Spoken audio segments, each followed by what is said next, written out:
রাসূল আকরাম সাল্লাল্লাহু আলাইহি ওয়াসাল্লাম বলেন, অচিরে এমন এক জামানা আসবে, এমন এক সময় কাল আসবে যখন ইসলাম নামমাত্র থাকবে, বাস্তবিক অর্থে ইসলাম থাকবে না। অচিরে এমন এক সময় আসবে, ওয়ালা ইয়াবকা মিনাল কুরআন ইল্লা রাসমুহু, বলে কোরআন শুধু লেখায় থাকবে, বাস্তবে কোরআন থাকবে না। ইসলামকে আমরা বানায় ফেলবো আনুষ্ঠানিকতা, একটা ফর্মালিটি। যেমন গরুর গোশত খাওয়া, মুসলমানি করা, এটা হলো মুসলমানের আলামত বানায় ফেলছি আমরা। বাস্তবিক অর্থে ব্যক্তিগত জীবন থেকে একেবারে রাষ্ট্রীয় জীবন পর্যন্ত আমাদের ইসলাম নাই। অনেকে বলতে পারেন যে হুজুর, আমাদের দেশে তো ইসলামিক গভর্নমেন্ট না, তাহলে আমরা ইসলাম মানবো কেমনে? ইসলামের কিছু বিষয় তো আছে ব্যক্তিগত, যেটার নিয়ন্ত্রণ সরকার করে না, গভর্নমেন্টের করার মতো ক্ষমতা নাই। আর কিছু বিষয় আছে রাষ্ট্রীয় বিষয়ের সাথে সম্পৃক্ত, যেটা প্রতিষ্ঠা করার ক্ষমতা আমার আপনার মতো পাবলিকের নাই।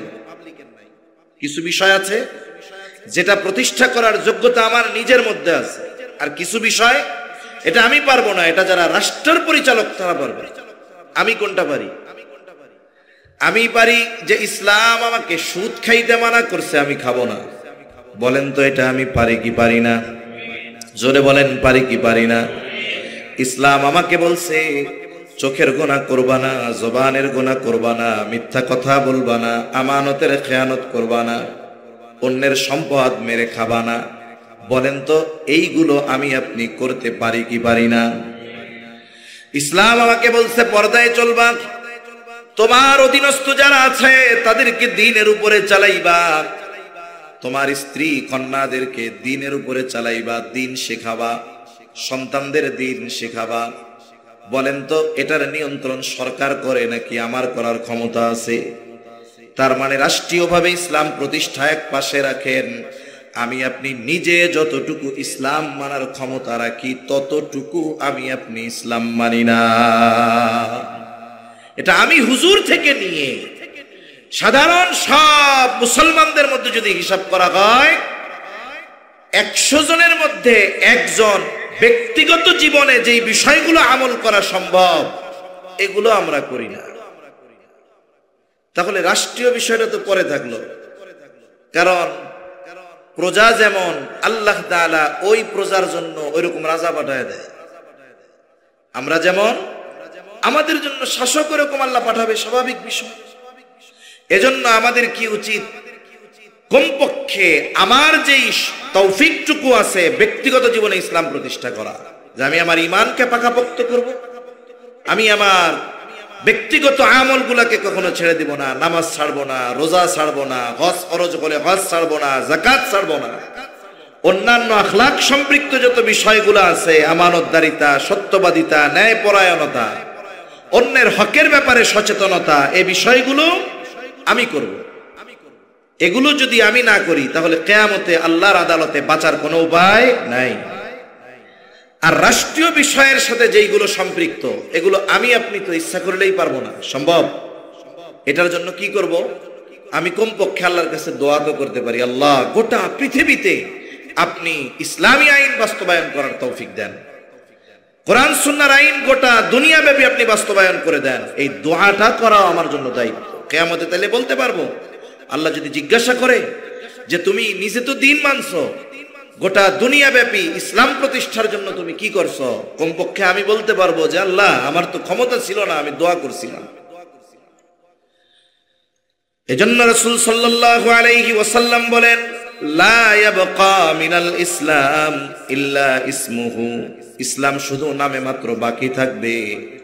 ওয়ালা ইয়াবকা মিনাল কুরআন ইল্লা রাসমুহু, কোরআন শুধু লেখায় থাকবে, বাস্তবে কোরআন থাকবে না।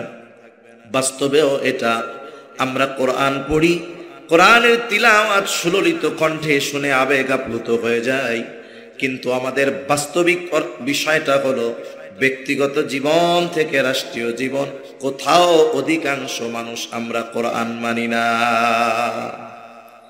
কেউ তো আমরা শুধু কোরআনুল কারীমকে বরকতের একটা কিতাব মনে করে ঘরে রেখে দেই, সারা হায়াতে এটাকে একবার পরিপূর্ণ খতম করার সুযোগ হয় না। কেউ কেউ মনে করি যে কোরআন শুধু হলো এই কিতাব যেটা মানুষ মরলে পড়তে হবে, মানুষ মরার পরে বের করতে হবে, এরপরে তিলাওয়াত করতে হবে। অথচ কোরআনুল কারীম এটা তিলাওয়াতের সাথে সাথে আমাদের বাস্তবিক জীবনে এটা আমলে পরিণত করার দরকার ছিল। এভাবেই ইলম উঠে যাবে, কোরআন উঠে যাবে, আমল না হইতে হবে। তাহলে যে কথা আর থেকে গেলাম, নবীজি সাল্লাল্লাহু আলাইহি ওয়াসাল্লাম বলেন, লা তাকুমুস সাআতু হাত্তা ইউকবাদাল ইলম, ততক্ষণ পর্যন্ত কিয়ামত সংগঠিত হবে না যতক্ষণ না ইলম উঠায় নেওয়া হবে।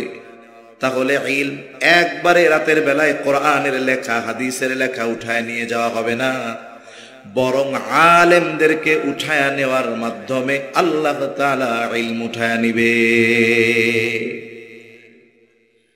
আজকে বাংলাদেশের একজন পটিয়া মাদ্রাসার শাইখুল হাদিস আহমদুল্লাহ সাহেব রহমাতুল্লাহি আলাইহি দুনিয়া থেকে চলে গেছে।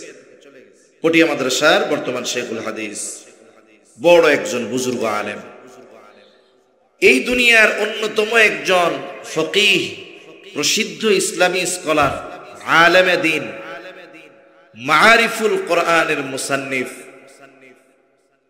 মুফতি শফি রহমাতুল্লাহি আলাইহির সুযোগ্য সন্তান আল্লামা তকি উসমানী দামাত বারকাতুহুল আলিয়া হযরত ইলমি অনেক বিষয়ে মুফতি আহমদুল্লাহ সাহেবের সাথে পরামর্শ করতেন, আলোচনা করতেন। কত বড় একজন আলেম আজকে দুনিয়া থেকে চলে গেছে। এরপরে শাইখুল হাদিসের মসনদে আরেকজন বসবে ওনার ওই জায়গায়, কিন্তু দেখা যাবে ওনার মতো ইলমের গভীরতা, ওনার মতো আমল, ওনার মতো তাকওয়া তার মধ্যে পাওয়া যাবে না। এভাবেই আস্তে আস্তে ইলম দুনিয়া থেকে উঠে যাবে। এখন কি করা যায়? আমাদের করণীয় কি? ইলম তো উঠে যাবে, কিন্তু আমরা কি করতে পারি? কোরআন এবং হাদিসের মধ্যে যে কথাগুলো আছে, বাক্য বিন্যাস, শব্দ বিন্যাস, শুধুমাত্র একটা বাক্যের অর্থের মধ্যে শিক্ষণীয় বিষয় আছে তা নয়। কোরআন এবং হাদিসের যেই বাক্য বিন্যাস, শব্দ বিন্যাস, একটা বাক্যের মধ্যে শব্দ সাজানো হয়, এই আগে পরে আসে, এর পেছনেও কারণ থাকে। রাসূল সাল্লাল্লাহু আলাইহি ওয়াসাল্লাম যেই বিষয়গুলো সংগঠিত না হওয়া পর্যন্ত কিয়ামত হবে না, এই বিষয়গুলো বর্ণনা করতে গিয়ে সর্বপ্রথম নবীজি সাল্লাল্লাহু আলাইহি ওয়াসাল্লাম ইলম উঠে যাওয়ার কথা বলেছেন, যে কিয়ামত ততক্ষণ সংগঠিত হবে না যতক্ষণ না ইলম উঠায় নেওয়া হবে। এর দ্বারা বুজুর্গানে দ্বীন বলেন, ইলম উঠে যাওয়ার কারণে বাকি বিষয়গুলো দ্রুত সংগঠিত হবে। ইলমের হেফাজত যত বেশি আমরা করতে পারবো, কিয়ামত তত আমাদের থেকে দূরে সরবে।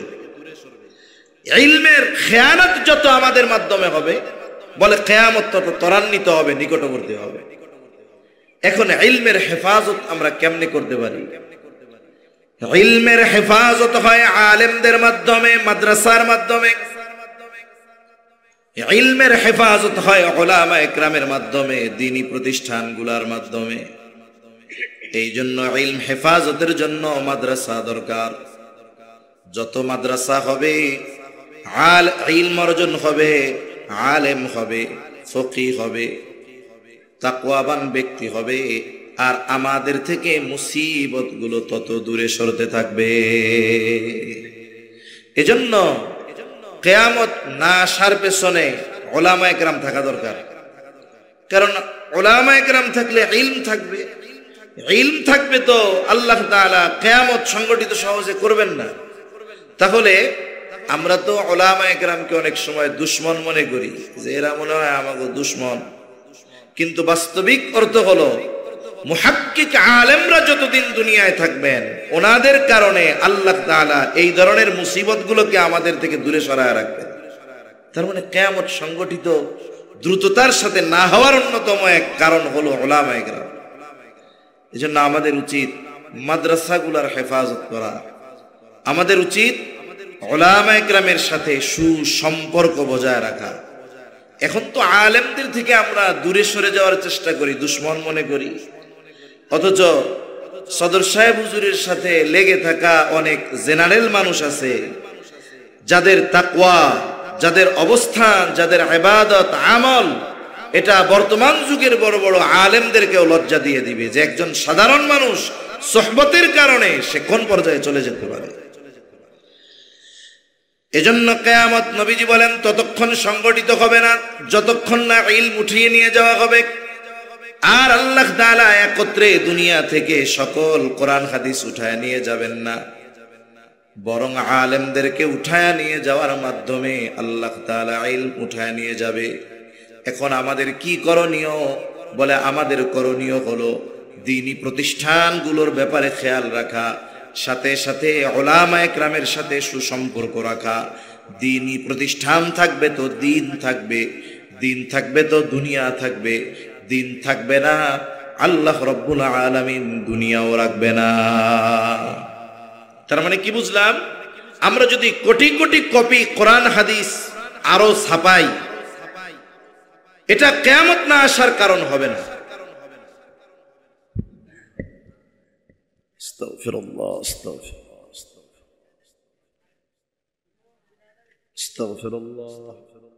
আমরা একটু জিকির করি, লা ইলাহা ইল্লাল্লাহ,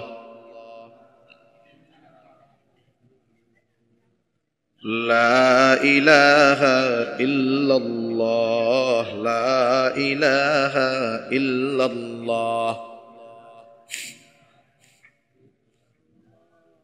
লা ইলাহা ইল্লাল্লাহ, লা ইলাহা ইল্লাল্লাহ, লা ইলাহা ইল্লাল্লাহ, লা ইলাহা ইল্লাল্লাহ, ইল্লাল্লাহ, লা ইলাহা ইল্লাল্লাহ, লা ইলাহা ইল্লাল্লাহ, মুহাম্মাদুর রাসূলুল্লাহ। তাহলে আলেমদের যদি বাঁচায় রাখতে হয় তাহলে মাদ্রাসা দরকার। এজন্য আমরা মাদ্রাসাগুলোর প্রতি, উলামায়ে কেরামের প্রতি আন্তরিক হব, বলেন ইনশাআল্লাহ। এরপরে নবীজি সাল্লাল্লাহু আলাইহি ওয়াসাল্লাম বলেন, ওয়া তাকসুরাজ জালাজিল, জালজালা বেড়ে যাবে, জমিনে প্রকম্পন বেড়ে যাবে, ভূমিকম্প বেড়ে যাবে। দুনিয়ায় যখন কোনো মুসিবত আসে, যারা দুনিয়ার চিন্তার মানুষ, দুনিয়াবি চিন্তার মানুষ, এরা ওই মুসিবতগুলোকে দুনিয়াবি দৃষ্টিকোণ থেকে দেখে। কিন্তু যখন কোনো মুসিবত আসে, একজন ইমানদার যে কোনো দুর্যোগ বিপর্যয়কে শুধু জাগতিক কারণ হিসাবে চিহ্নিত করে না, বরং সে সেটাকে কোরআন হাদিসের নিরিখে সেটার বিষয়টা উপলব্ধি করতে চায়। আল্লাহ তাআলা তো কোরআনুল কারীমের মধ্যে বলে দিয়েছেন, যাহারাল ফাসাদু ফিল বাররি ওয়াল বাহরি বিমা কাসাবাত আইদিন নাস। পানিতে, স্থলে যত ধরনের মুসিবত, যত ধরনের বিপর্যয়, বলেন এটা কাদের কামাই? বলেন আমাদের কামাই। কাদের কামাই? জোরে বলেন। জলস্থলের যত বিপর্যয়, আল্লাহ তাআলা বলেন এটা হলো মানুষের হাতের কামাই। যাহারাল ফাসাদু ফিল বাররি ওয়াল বাহরি বিমা কাসাবাত আইদিন নাস। তবে আল্লাহ তাআলা এই যে ভূমিকম্প দেন, জলোচ্ছ্বাস দেন, অন্যান্য যত বালা মুসিবত আমাদের উপরে দেন, এটা শেষ করে দেওয়ার জন্য নয়, বরং আমাদেরকে সতর্ক করার জন্য আল্লাহ তাআলা দেয়। কেন আমাদেরকে আল্লাহ তাআলা এই মুসিবতের স্বাদ আস্বাদন করান? যাতে আমরা আল্লাহর দিকে প্রত্যাবর্তন করি। ভূমিকম্প যে হয়, এটাকে দুনিয়ার ভূতাত্ত্বিকরা বলে যে অমক মহাদেশের টেকটোনিক প্লেটের নড়াচড়া হয়েছে, এই জন্য ভূমিকম্প হয়েছে। কিন্তু এই যে জমিনের যেই নড়াচড়া, জালজালা, এটা হওয়ার কারণ কি? জাগতিক কারণ তো পাওয়া গেল, কিন্তু ইসলাম আমাকে কি বলে? রাসূল সাল্লাল্লাহু আলাইহি ওয়াসাল্লাম থেকে আসছে হাদিস, নবীজি বলেছেন যে জমিনের উপরে যখন পাপাচার, অনাচার এগুলো বেড়ে যায়, তখন জমিনের প্রকম্পন বেড়ে যায়, ভূমিকম্প বেড়ে যায়। এজন্য ভূমিকম্প হওয়ার জাগতিক কারণের সাথে সাথে দ্বীনি কারণ হলো পাপাচার অনাচার বেড়ে যাওয়া, জিনা ব্যভিচার বেড়ে যাওয়া, ওজনে কম দেওয়া বেড়ে যাওয়া, জুলুম বেড়ে যাওয়া, অন্যের হক মেরে খাওয়া বেড়ে যাওয়া। এই ধরনের পাপাচার যখন জমিনে সংগঠিত হয়, জমিন তখন প্রকম্পিত হয়। আল্লাহর নির্দেশে আমাদেরকে সতর্ক করে। জমিন তো চায় যারা পাপাচারে লিপ্ত হয় তাদেরকে গ্রাস করে নিতে, কিন্তু আল্লাহ তাআলার নির্দেশ না থাকার কারণে, আমাদের পাপের কারণে সে আমাদের গ্রাস করে নেয় না। এজন্য কিয়ামতের আগে ভূমিকম্প বেড়ে যাবে। বাস্তবিকভাবে এখন ভূমিকম্প অনেক বেড়ে গেছে আগের তুলনায়। কয়েক বছর আগে তুরস্কে ভূমিকম্প হয়েছে, কিছুদিন আগে আফগানিস্তানে ভূমিকম্প হয়েছে। কি কঠিন পরিস্থিতি চিন্তা করেন। আরেকটা বিষয় হলো, এক এলাকায় ভালো মানুষও আছে, খারাপ মানুষও আছে। যদি আযাব গজব অনেক সময় আসে, তাইলে কয় এত ভালো মানুষ থাকতে আযাব আইলো কেন? এই পৃথিবীতে সামগ্রিকভাবে ভালো মানুষের সংখ্যা কম, আর যখন আল্লাহ তাআলা সামগ্রিকভাবে কোনো আযাব দেন, ওই আযাব নবী রাসূলগণের যুগের কথা আলাদা। আল্লাহ তাআলা যখন সামগ্রিকভাবে কোথাও কোনো আযাব দেন, ওই আযাবে ভালো মন্দ সবগুলোকে আল্লাহ তাআলা শেষ করে দেয়। ওইখানে আর ব্যক্তি কেমন এটা যাচাই বাছাই হয় না। যখন আসে সামগ্রিকভাবে এই মুসিবতে সবাই পতিত হয়। কিয়ামতের আগে আল্লাহর নবী বলেন, ওয়াতাকসুরাজ জালাজিল, জালজালা বেড়ে যাবে, ভূমিকম্প বেড়ে যাবে। বাস্তবতা এখন ভূমিকম্প বেশি, ঠিক কিনা বলেন? সময়ের সাথে সাথে এটা হয়তো আরো বাড়বে। ভূতাত্ত্বিকগণ বলেন আমাদের বাংলাদেশও ঝুঁকির মধ্যে আছে, আমাদের বাংলাদেশও ঝুঁকির মধ্যে আছে। যে কোনো সময় বড় ধরনের ভূমিকম্প করতে পারে। ঢাকা শহরে লক্ষ লক্ষ মানুষ মারা যেতে পারে। তারা তাদের জ্ঞান মেধা খাটিয়ে এটার সম্ভাবনার কথা বলছেন। সম্ভাবনা থাকলেও সংগঠিত হওয়ার নিয়ন্ত্রণ কারা দেয়? আল্লাহ তাআলার হাতে। এজন্য অনেক সময় আবহাওয়াবিদরা খবর বলে যে এই বৃষ্টি এই দিন এরকম হতে পারে। এটা অনেকে মনে করে যে এই তো ভবিষ্যৎবাণী সব বলে দিচ্ছে। না না, আল্লাহ তাআলা যদি বাতাসের গতিপথ মুহূর্তের মধ্যে পরিবর্তন করে দেন, সব কিছু মুহূর্তে পরিবর্তন হয়ে যেতে পারে। তাহলে কিয়ামতের আগে এক নাম্বার আল্লাহ তাআলা ইলম উঠিয়ে নিয়ে যাবেন। কেমনে? আলেমদের উঠিয়ে নিয়ে যাওয়ার মাধ্যমে। দুই নাম্বার ওয়াতাকসুরাজ জালাজিলু, জালজালা তথা ভূমিকম্প বেড়ে যাবে। তিন নাম্বার ওয়ায়াতাকারাবাজ জামান, সময় নিকটবর্তী হয়ে যাবে, সময় সংকুচিত হয়ে যাবে। সময় সংকুচিত হবে কেমনে? মূল বিষয়টা হলো সময়ের মধ্য থেকে আল্লাহ তাআলা বরকত উঠায় নিয়ে যাবেন। আল্লাহ রাব্বুল আলামিন বরকত উঠায় নিয়ে যাবেন, সময়ের বরকত। কিয়ামতের আগে সময়ের বরকত উঠে যাবে। আচ্ছা, আগেও তো 60 সেকেন্ডে 1 মিনিট হইতো, তাই না? 60 মিনিটে 1 ঘন্টা হইতো, 24 ঘন্টায় 1 দিন হইতো, 7 দিনে 1 সপ্তাহ হইতো, 30 দিনে মাস হইতো, 12 মাসে বছর হইতো, তারপরে 12 বছরে 1 যুগ হইতো। আগেও হইতো, এখনো কি হয়? এখনো হয়। তবে দেখুন, আগের সময়ের যেই বরকত আর এখনের সময়ের বরকত এক না। হাদিসের মধ্যেও আসছে, রাসূল আকরাম সাল্লাল্লাহু আলাইহি ওয়াসাল্লাম জানিয়ে দেন, কিয়ামতের আগে বছর হয়ে যাবে মাসের মতো, মাস হয়ে যাবে সপ্তাহের মতো, সপ্তাহ হয়ে যাবে দিনের মতো, দিন হয়ে যাবে ঘন্টার মতো, ঘন্টা হয়ে যাবে সেকেন্ডের মতো। কিয়ামতের আগে বারবার শুধু জুমাবার আসবে। জুমার মসজিদে যাবে, মনে হবে হায়রে এই তো 2 দিন আগে মনে হয় জুমার নামাজ আদায় করলাম। তার মানে সময় থেকে বরকত উঠে যাবে। অথচ আগেও ছিল 30 দিনে মাস, এখনো আছে 30 দিনে মাস। আগেও ছিল সপ্তাহ 7 দিনে, এখনো সপ্তাহ 7 দিনে। তবে এখন কেন দ্রুততার সাথে সময় চলে যায়? বলে সময়ের বরকত আমাদের থেকে উঠে গিয়েছে। সময়টা এমন এক জিনিস, এই হাল জামানায়ও, এই জামানায়ও দেখা যাবে আপনি 7 দিনে যেই বরকত পাইছেন, আমি 30 দিনে সেই বরকত পাই নাই। কেন পাই নাই? আল্লামা তাকি উসমানী দামাত বারকাতুহুমুল আলিয়া সময়ের মূল্য নিয়ে বয়ান করতে গিয়ে তিনি বলতেছেন যে সময়ের বরকত আসে নেক কাজের মাধ্যমে, সময়ের বরকত চলে যায় অহেতুক আর গুনার কাজের মাধ্যমে। সময়ের বরকত চলে যায় অহেতুক আর গুনার কাজের মাধ্যমে। অনেক সময় আমরা মোবাইল ব্যবহার করি, জীবনের প্রয়োজনে করা লাগে। এখন এই মোবাইলে কথা বলতেছি, মোবাইলে ফেসবুক চলতেছে, দেখা যাবে যে 2-3 ঘন্টা পার হয়ে গেছে। খেলা দেখতেছে, ফুটবল খেলা, ক্রিকেট খেলা, 6-7-8 ঘন্টা পার হয়ে গেছে, অসুবিধা নেই। কিন্তু মসজিদে 5 ভাগে 5 ওয়াক্ত নামাজ পড়তে লাগে 1 ঘন্টা 20 মিনিট। ইমাম যদি একটু কেরাত লম্বা করে, ইমাম সাহেব পেছন থেকে প্রথমে একজন বলে, ঘড়ি আছে তো সামনে, দেখে যে ফজরের নামাজ হুজুর প্রত্যেক দিন 3 মিনিটের সময় রুকুতে যায়, আজকে 4 মিনিট হয়ে গেল, যায় না কেন? এবার একজনে পাশের থেকে আবার অন্যান্যরাও শুরু করে।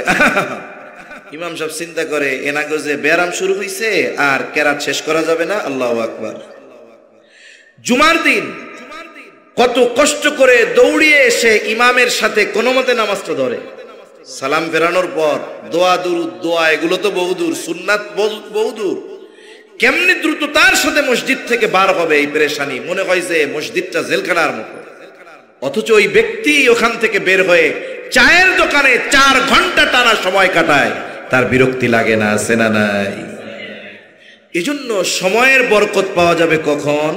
বলে নেকের কাজ যখন করা হবে, যখন কোরআন পড়া হয়। মাঝে মধ্যে এই হালত আমাদের হয়, অন্যান্য সকল ব্যস্ততা থাকে, মানুষের সাথে কথায় সময় কেটে গেল 2 ঘন্টা, কিন্তু কোরআন তিলাওয়াত করতে বসছি 5 পৃষ্ঠা পড়ার পরে মনে হয় কত সময় হয়ে গেছে। তার মানে দেখেন, আপনি তিলাওয়াত করতেছেন, ভালো কাজ, এই সময়টাকে প্রলম্বিত মনে হচ্ছে।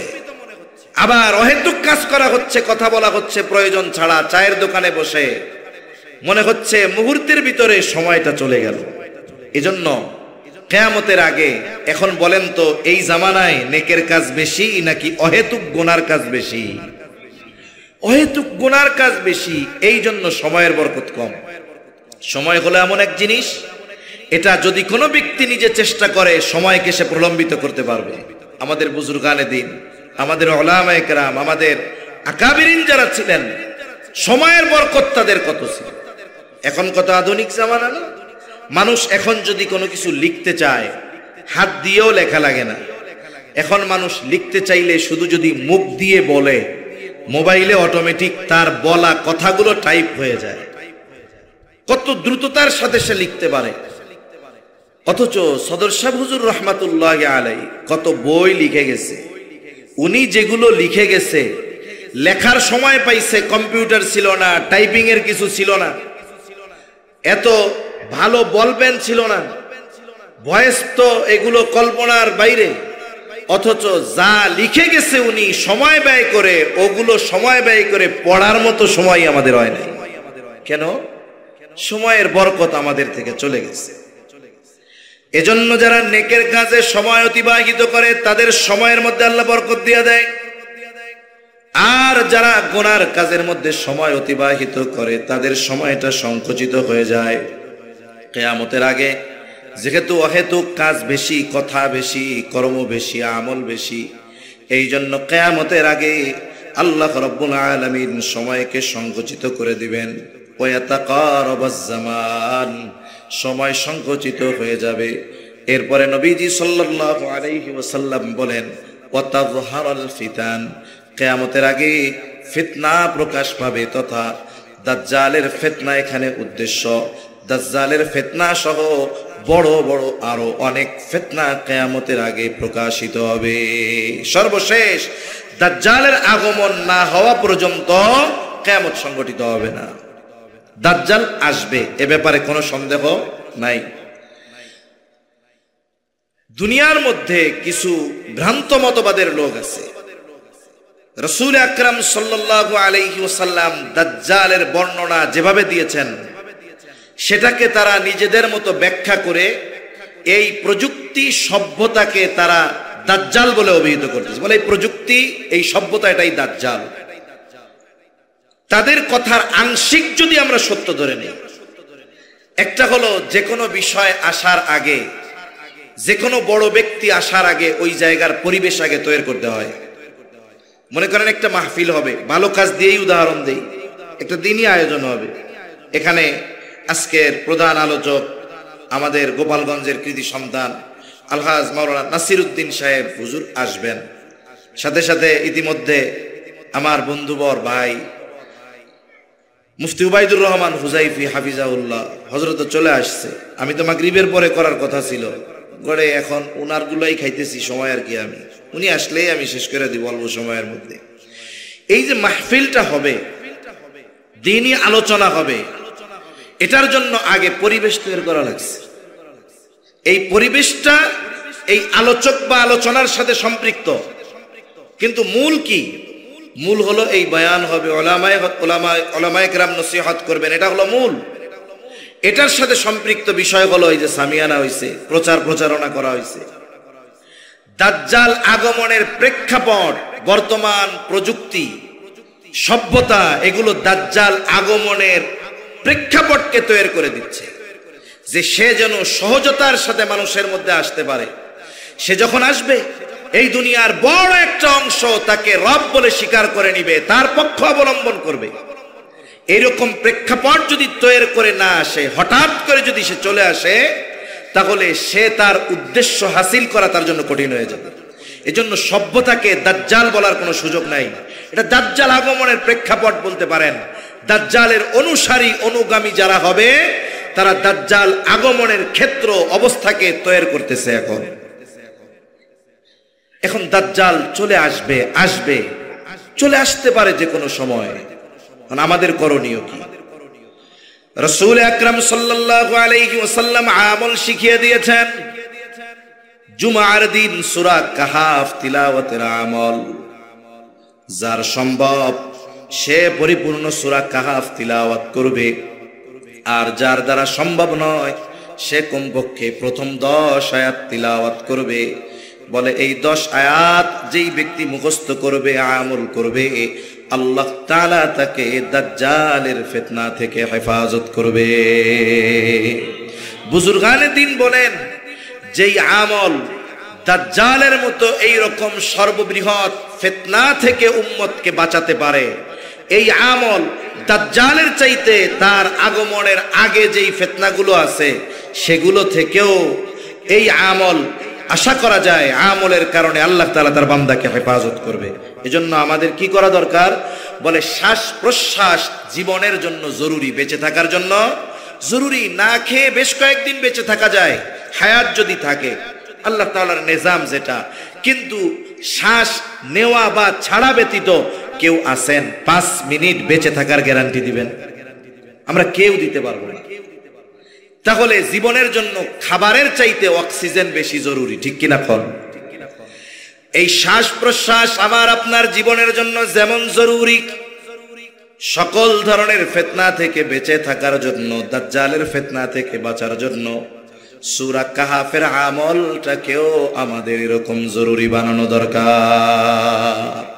এজন্য আগামী জুমা থেকে যারা আমল করি তো আলহামদুলিল্লাহ, যারা করি না আমরা আগামী জুমা থেকে শুরু করব, ইনশাআল্লাহ করব। তো কমপক্ষে প্রথম 10 আয়াত নিজেও একটা একটা করে মুখস্থ করব আয়াত।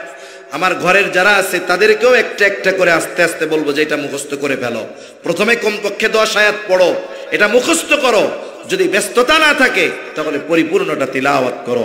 তাহলে দাজ্জালের ফিতনা থেকে আমাদের হেফাজত করবেন কে? সাথে সাথে বুজুর্গানে দিন বলেন, এই আমলের দ্বারা দাজ্জাল আগমনের আগে যত অন্যান্য ফিতনা আছে এগুলা থেকেও আল্লাহ তাআলা তার বান্দাকে হেফাজত করবে ইনশাআল্লাহ। এরপরে রাসূলুল্লাহ সাল্লাল্লাহু আলাইহি ওয়াসাল্লাম বলেন, ওয়াতাকসুরুল হারাজ ওয়া হুয়াল কাতলুল কাতাল। কিয়ামতের আগে হারজ বেড়ে যাবে, হত্যাকাণ্ড বেড়ে যাবে। সাহাবায়ে কেরাম বললেন, ইয়া রাসূলুল্লাহ, আমরা তো প্রতি বছর অনেক মুশরিকদেরকে হত্যা করি। নবীজি বললেন, না, এটা কোনো মুশরিকদের হত্যা করা নয়, বরং তোমাদের নিজেদের মধ্যে নিজেদের হত্যাকাণ্ড বেড়ে যাবে, অভ্যন্তরীণ হত্যাকাণ্ড বাড়বে। মুসলমানরা মুশরিকদের মারবে, মুশরিকেরা মুসলমানদের মারবে, এটা তো অন্য সাবজেক্ট। আল্লাহর নবী বলেছেন হারজ বেড়ে যাবে, আর এটা হলো পারস্পরিক হত্যাকাণ্ড, একে অপরকে হত্যা করবে। মুসলমানেরা প্রতিবেশী আর এক প্রতিবেশীকে হত্যা করবে, চাচা ভাতিজাকে হত্যা করবে, মা তার সন্তানকে হত্যা করবে, বাবা তার সন্তানকে হত্যা করবে, সন্তান তার বাবাকে হত্যা করবে। ঠিক কিনা বলেন?